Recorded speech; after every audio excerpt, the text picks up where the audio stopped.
Lettre apostolique du pape François Patrice Cordet avec un cœur de père à l'occasion du 150e anniversaire de la déclaration de Saint Joseph comme patron de l'Église universelle.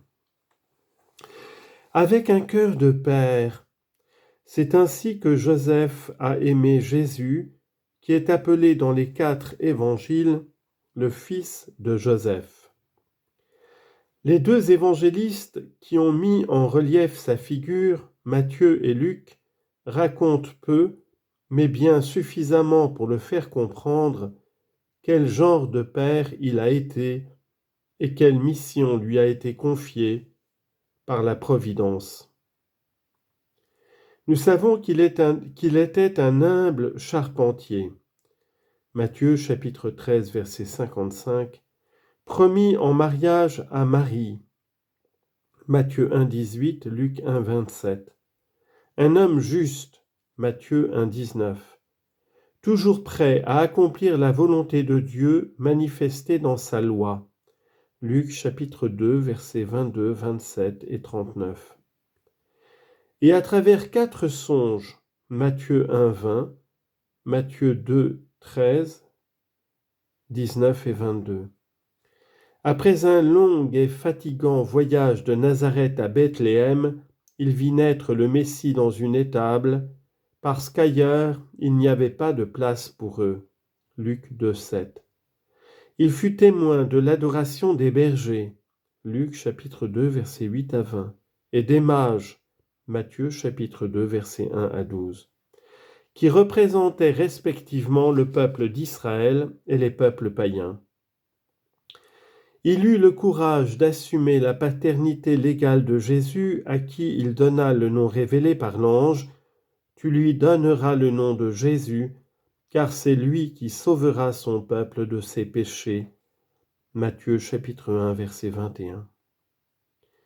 Comme on le sait, donner un nom à une personne ou à une chose signifiait chez les peuples antiques en obtenir l'appartenance, comme l'avait fait Adam dans le récit de la Genèse, chapitre 2, versets 19 et 20. 40 jours après la naissance, Joseph, avec la mère, offrit l'enfant au Seigneur dans le temple et entendit surpris la prophétie de Siméon concernant Jésus et Marie. Pour défendre Jésus d'Hérode, il séjourna en Égypte comme un étranger. Revenu dans sa patrie, il vécut en cachette dans le petit village inconnu de Nazareth en Galilée, d'où il était dit, il ne surgit aucun prophète, et qu'il ne peut jamais en sortir rien de bon. Loin de Bethléem, sa ville natale, et de Jérusalem où se dressait le temple. Quand justement au cours d'un pèlerinage à Jérusalem, ils perdirent Jésus, âgé de 12 ans, avec Marie, ils le cherchèrent angoissé et le retrouvèrent dans le temple en train de discuter avec les docteurs de la loi. Après Marie, mère de Dieu, aucun saint n'a occupé autant de place dans le magistère pontifical que Joseph son époux. Mes prédécesseurs ont approfondi le message contenu dans les quelques données transmises par les évangiles pour mettre davantage en évidence son rôle central dans l'histoire du salut. Le bienheureux Pie IX l'a déclaré patron de l'Église catholique. Le vénérable Pie XII l'a présenté comme patron des travailleurs et saint Jean-Paul II comme gardien du Rédempteur. Le peuple chrétien l'invoque comme le patron de la bonne mort. Par conséquent, à l'occasion des 150 ans de sa déclaration comme patron de l'Église catholique faite par le bienheureux Pie IX, le 8 décembre 1870, je voudrais, comme dit Jésus, que la bouche exprime ce qui déborde du cœur pour partager avec vous quelques réflexions personnelles sur cette figure extraordinaire, si proche de la condition humaine de chacun d'entre nous.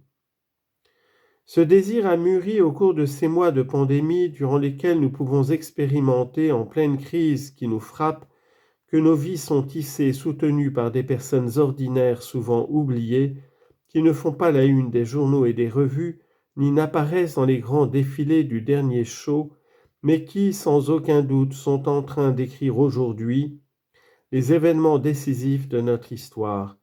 Médecins, infirmiers et infirmières, employés de supermarchés, agents d'entretien, fournisseurs de soins à domicile, transporteurs, forces de l'ordre, volontaires, prêtres, religieuses et tant d'autres, qui ont compris que personne ne se sauve tout seul.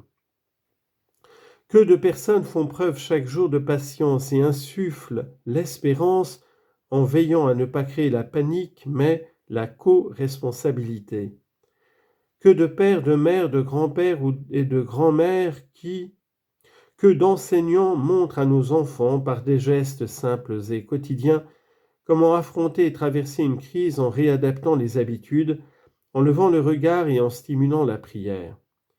Que de personnes prient, offrent et intercèdent pour le bien de tous. Nous pouvons tous trouver en Saint Joseph l'homme qui passe inaperçu, l'homme de la présence quotidienne, discrète et cachée, un intercesseur, un soutien et un guide dans les moments de difficulté. Saint Joseph nous rappelle que tous ceux qui apparemment sont cachés ou en deuxième ligne jouent un rôle inégalé dans l'histoire du salut. À eux tous, une parole de reconnaissance et de gratitude est adressée. Père aimé. La grandeur de Saint Joseph consiste dans le fait qu'il a été l'époux de Marie et le père adoptif de Jésus.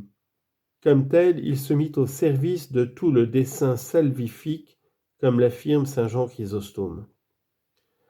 Saint Paul VI observe que sa paternité s'est exprimée concrètement dans le fait d'avoir fait de sa vie un service, un sacrifice au mystère de l'incarnation et à la mission rédemptrice qui est jointe, d'avoir usé de l'autorité légale qui lui revenait sur la Sainte Famille pour lui faire un don total de soi, de sa vie, de son travail, d'avoir converti sa vocation humaine à l'amour domestique dans la surhumaine oblation de soi, de son cœur et de toute capacité d'amour mise au service du Messie germé dans sa maison. En raison de son rôle dans l'histoire du salut, Saint Joseph est un père qui a toujours été aimé par le peuple chrétien, comme le démontre le fait que, dans le monde entier, de nombreuses églises lui sont dédiées. Plusieurs instituts religieux, confréries et groupes ecclésiaux sont inspirés de sa spiritualité et portent son nom, et diverses représentations sacrées se déroulent depuis des siècles en son honneur.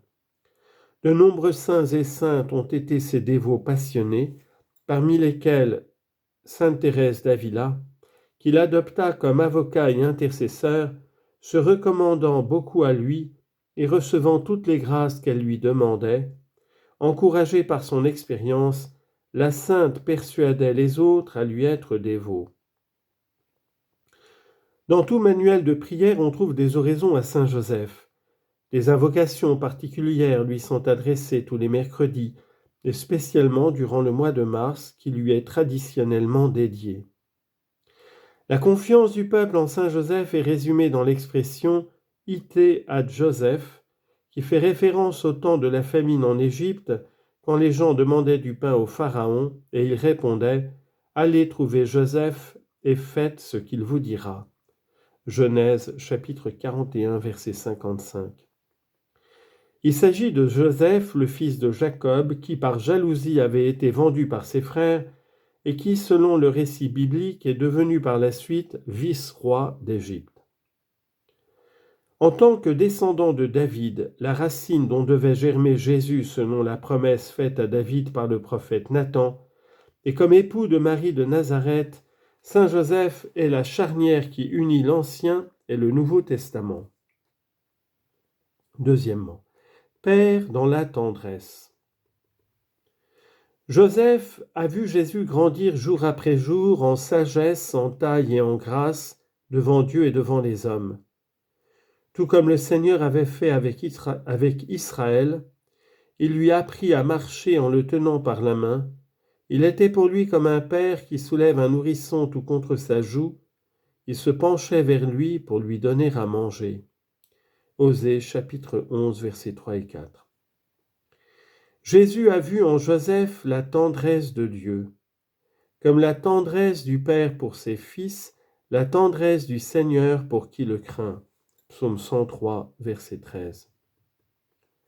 Joseph aura sûrement entendu retentir dans la synagogue, durant la prière des psaumes, que le Dieu d'Israël est un Dieu de tendresse, qu'il est bon envers tous et que sa tendresse est pour toutes ses œuvres.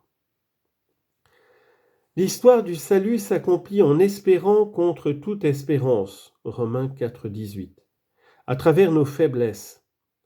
Nous pensons trop souvent que Dieu ne s'appuie que sur notre bon côté et notre côté gagnant, alors qu'en réalité la plus grande partie de ses desseins se réalise à travers et en dépit de notre faiblesse.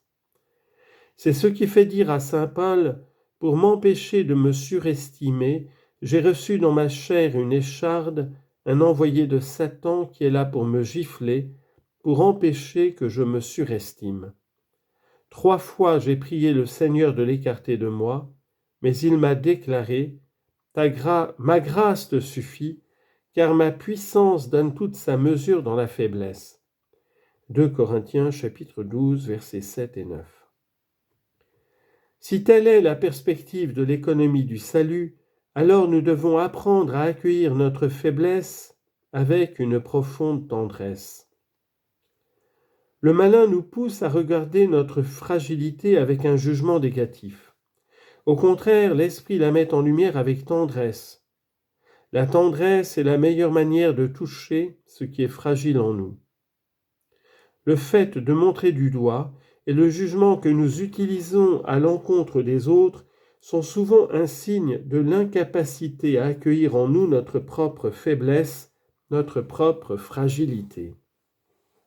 Seule la tendresse nous sauvera de l'œuvre de l'accusateur. C'est pourquoi il est important de rencontrer la miséricorde de Dieu, notamment dans le sacrement de réconciliation, en faisant une expérience de vérité et de tendresse. Paradoxalement, le malin aussi peut nous dire la vérité. Mais s'il le fait, c'est pour nous condamner. Nous savons cependant que la vérité qui vient de Dieu ne nous condamne pas, mais qu'elle nous accueille, nous embrasse, nous soutient, nous pardonne. La vérité se présente toujours à nous comme le Père miséricordieux de la parabole.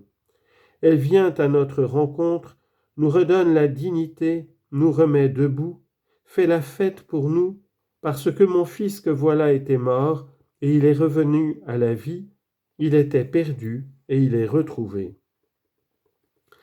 La volonté de Dieu, son histoire, son projet passe aussi à travers la préoccupation de Joseph.